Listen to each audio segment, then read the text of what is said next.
تو کفار کے اندر یہ خبر ایک بجلی بن کے گری، تو وہ بھی دارالندوا میں بیٹھے اور سوچنے لگے کہ اب کیا کیا جائے۔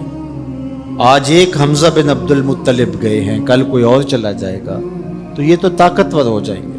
عمر بن خطاب مجلس میں موجود تھے، کہا تم قصہ چھوڑو، یہ کام میرے ذمہ رہا، میں بانی اسلام کی زندگی کا چراغ ہی بجھا دیتا ہوں۔ روز روز کا قصہ ہی تمام ہوتا ہے، تلوار حمائل کی اور ارادہ قتل سے گھر سے نکلتے ہیں، تقدیر ہنس کے کچھ اور ہی بول رہی ہے۔ سودا لینے کے لیے بازار گئے، سودا لینے کے لیے بازار گئے، ہاتھ اس کے بکے جس کے خریدار گئے۔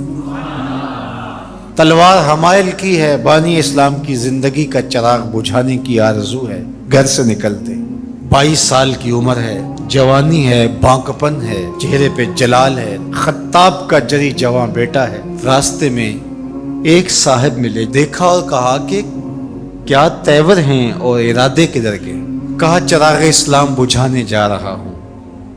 کہا اس کی روشنی تو تمہارے گھر میں بھی پہنچ گئی ہے۔ پوچھا کیا ماجرا ہے؟ کہا تمہاری بہن فاطمہ بنت خطاب اور تمہارے بہنوئی سعید وہ بھی اس آقا کے غلام بن گئے۔ بس غصے میں بہن کے گھر پہنچتے ہیں اور دروازے کو دستک دیتے ہیں۔ اندر قاری قرآن ان کو قرآن سکھا رہا ہے۔ اہل خانہ سمجھے عمر آئے ہیں اور تیور بھی اچھے نہیں ہیں، قاری کو کہیں گوشے میں چھپا دیا اور دروازہ کھولا۔ دروازہ کھولنے کی دیر تھی کہ بہن پہ ٹوٹ پڑے، مار دھاڑ شروع کر دی۔ تم سابی ہو گئی ہو، تم نے آباء و اجداد کا دین چھوڑ دیا ہے، مار مار کے ان کو لہو لہان کر دیتے ہیں۔ تو بہن بولتی ہے عمر سنو، تم خطاب کے بیٹے ہو نا، میں بھی خطاب کی بیٹی ہوں، میں بھی اپنے موقف سے ہٹنے والی نہیں ہوں۔ حیرت زدہ ہو جاتے ہیں کہ اس عورت کے اندر یہ بجلیاں کیسے آ گئیں۔ تو سوچنے لگے اور کہا اچھا جو تم پڑھ رہے تھے مجھے بھی سناؤ۔ کہا تمہیں پہلے غسل کرنا ہوگا۔ عمر بدن دھو رہے ہیں، میرا رب دل دھو رہا ہے۔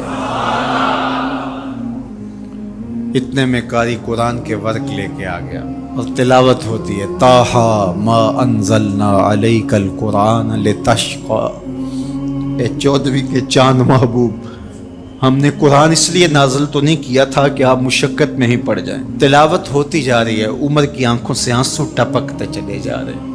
کہا عمر کی عمر برباد ہو گئی، چلو مجھے حضور کی چوکھٹ پہ لے چلو۔ اللہ اکبر۔ دار ارقم میں حضور تشریف فرما تھے، تلوار اس طرح حمائل کی ہوئی ہے اور اسی حالت میں حضور کی دہلیز پہ جا رہے ہیں۔ دروازے کے سوراخوں سے دیکھا صحابہ نے، کہا کہ عمر آ رہے ہیں، تلوار ہے ہاتھ میں۔ تو حضرت امیر حمزہ نے کہا گھبرانے کی ضرورت نہیں ہے، اگر ارادہ خیر سے آ رہے ہیں استقبال کریں گے، خوش آمدید کہیں گے، بٹھائیں گے، عزت دیں گے، اور اگر ارادہ اچھا نہیں ہے تو اسی کی تلوار سے اس کا سر کاٹیں گے۔ دروازہ کھلتا ہے، عمر حضور کے سامنے آ کے بیٹھتے ہیں اور میرے حضور کہتے ہیں عمر ابھی وہ وقت نہیں آیا کہ تم اسلام لے آؤ، اور یہی وقت تھا عمر کے اسلام لانے کا۔ حضرت عمر کلمہ پڑھتے ہیں اشہد ان لا الہ الا اللہ وحدہ لا شریک لہ واشہد ان محمدا عبدہ ورسولہ۔ جو ہی عمر کی زبان سے کلمے کی صدا سنتے ہیں صحابہ، اتنے زور سے اللہ اکبر بے ساختگی میں کہتے ہیں مکے کی گلیاں گونج اٹھتی ہیں۔ اللہ اکبر۔